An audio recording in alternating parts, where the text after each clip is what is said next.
बच्चों, इस वीडियो को आप लोग एंड तक देखिएगा। हम एक नया सीरीज लॉन्च कर रहे हैं जहां पर हम क्या करेंगे, बायोलॉजी की वो एनसीईआरटी की वो कौन कौन सी जो इंपॉर्टेंट पैराग्राफ है जहां से एनटीए ने प्रीवियस ईयर में बहुत ज्यादा आपके एमसीक्यूज पूछे हुए हैं जी। आज हम एक ऐसे ही पैराग्राफ को डिस्कस करेंगे और साथ साथ में कौन कौन से आपके एमसीक्यूज पूछे गए ईयर वाइज उसको भी अपन डिस्कस करने वाले हैं जी। तो 1.5x पर आप लोग लगा लीजिए और आइए हम लोग शुरू करते हैं without wasting any further time जी। आइए, सबसे पहले अगर आपको ये पैराग्राफ अगर याद होगा वायरॉइड्स, प्रियॉन्स और लाइकेंस का, इसे गोल्ड पैराग्राफ कहते हैं सारे टीचर्स, क्योंकि यहां पर आपको रटना कुछ नहीं है और यहां से अच्छे अच्छे आपके अगर आप देखोगे तो एमसीक्यूज बने हुए हैं जी। हम लोग सब कुछ डिस्कस करेंगे जी। सबसे पहले अगर हम बात करेंगे ना वायरॉइड्स के बारे में, तो पहला सवाल यह बनता है कि वायरॉइड की डिस्कवरी किसने की और कब की जी। तो 1971 में एक साइंटिस्ट, इनका नाम था टियो डाइनर। टियो डाइनर ने क्या किया जी, एक नए इन्फेक्शियस एजेंट का डिस्कवरी किया। अब इसमें खासियत क्या था, इसमें खासियत यह था ना कि वायरस से भी छोटा था जी। क्या? It was smaller than the virus. अब ऐसा क्यों?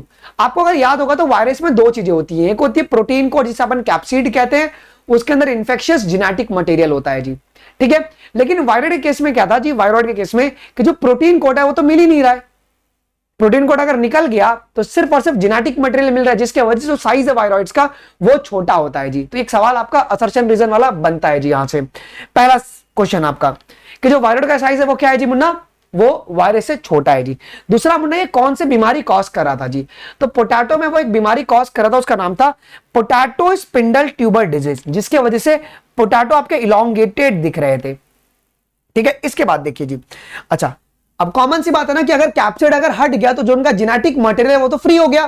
देखो, it was found to be having the free RNA. अब इनकी आरएनए जो है ना वो फ्री हो गई है, घूम रहे ऐसे आलतू फालतू गिरी में। आइए, it lacked the protein code, जैसे मैंने आपको बताया जी, which was found in the viruses, जो कि वायरसेस में मिल रहा था।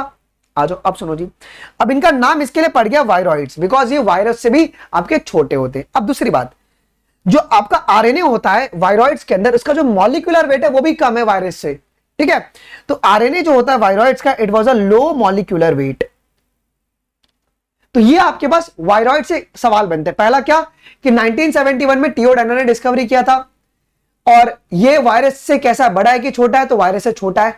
कौन सी बीमारी कॉज कर रहा है जी, potato spindle tuber disease, potato में कॉज कर रहा है जी। इनके आरएनए फ्री है, हां जी, इनके आरएनए हमारे पास फ्री होते हैं जी। और नाम वायरॉइड क्यों पड़ा, बिकॉज प्रोटीन कोड इनके पास एब्सेंट होता है और आरएनए का जो मॉलिक्यूलर वेट है वो बहुत ही कम होता है जी। और जी, अब जो सेकंड पैराग्राफ है मुन्ना वो प्रियॉन्स को लेकर है। अब प्रियॉन्स को लेकर सवाल ये बनता है कि प्रियॉन्स कौन सी बीमारियां कॉज करती है, तो ये न्यूरोलॉजिकल डिजीज कॉज करती है जी, दिमाग की बीमारियां, ठीक है। अच्छा, which were found to be transmitted by an agent consisting of the abnormally folded proteins. अब देखिए जी, अब सवाल यहां पे ऐसा बनता है कि जो न्यूरोलॉजिकल डिसऑर्डर है वो कौन कॉज करेगा जी, तो एबनॉर्मली फोल्डेड प्रोटीन वाले ऑर्गेनिज्म, और वैसे ऑर्गेनिज्म को अपन कहते हैं प्रियॉन्स। फिर अब साइज के बारे में हम बात करते हैं। जो साइज होता है प्रियॉन्स का वो सेम होता है वायरस की तरह जी। The agent was similar in size to the viruses, viruses की तरह इसकी साइज आपकी सिमिलर होती है जी। आइए जी, अब इसके लिए इसका नाम पड़ गया तुम्हारा प्रियॉन्स। अब एक बहुत ही नोटेबल बीमारी है जो कि आप लोग को देखने को मिलता है काउस के अंदर जी, ठीक है। देखो, the most notable disease caused by the prions are bovine spongiform encephalopathy, इसे बीएसी कहते हैं। अब ये बीएसी को अपन कॉमनली क्या कहते हैं जी मुन्ना, मैड काउ डिजीज, जो कि आपको कैटल्स में देखने को मिलेगा। अब एक सवाल आता है मुन्ना, क्या इंसानों में भी एक ऐसा बीमारी हो सकता है क्या? Yes sir. तो इंसानों में जो बीमारी होता है उसका नाम है सियर जैकब डिजीज। अब देखो, तो जो बीएसी और सियर जैकब वो तुम्हारा एनालोगस है या होमोलोगस है?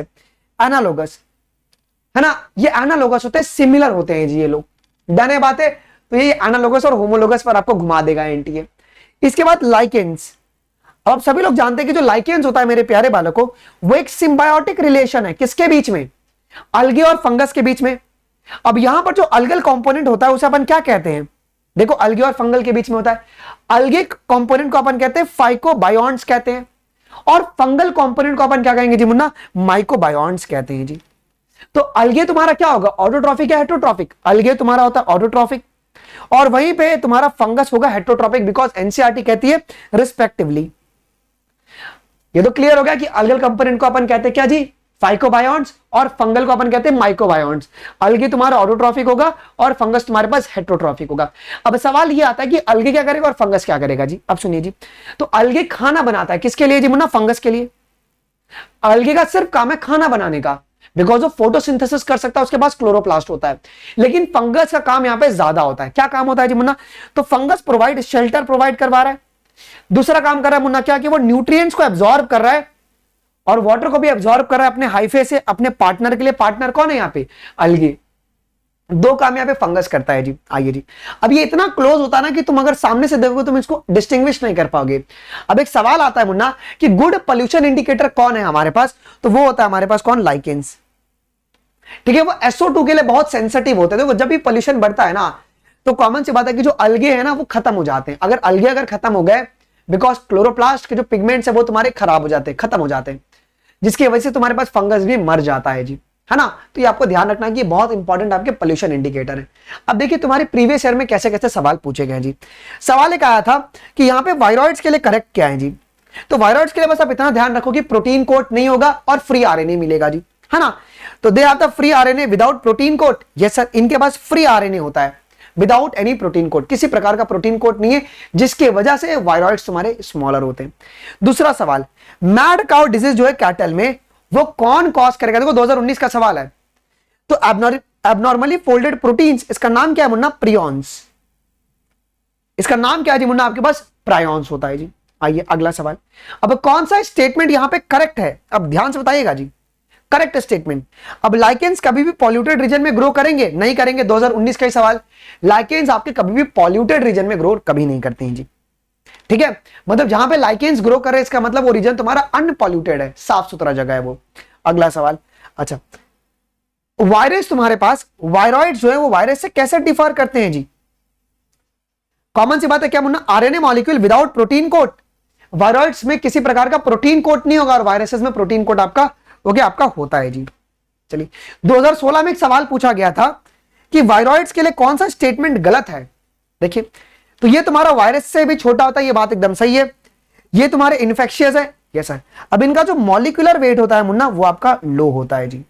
ठीक है, तो ये 5 सवाल आपके इस पैराग्राफ से बन सकते हैं अच्छे अच्छे। और मैंने तो कुछ क्वेश्चंस अपने हिसाब से अगर हम बनाने बैठेंगे अच्छे खासे आपके एमसीक्यूज बनेंगे जी।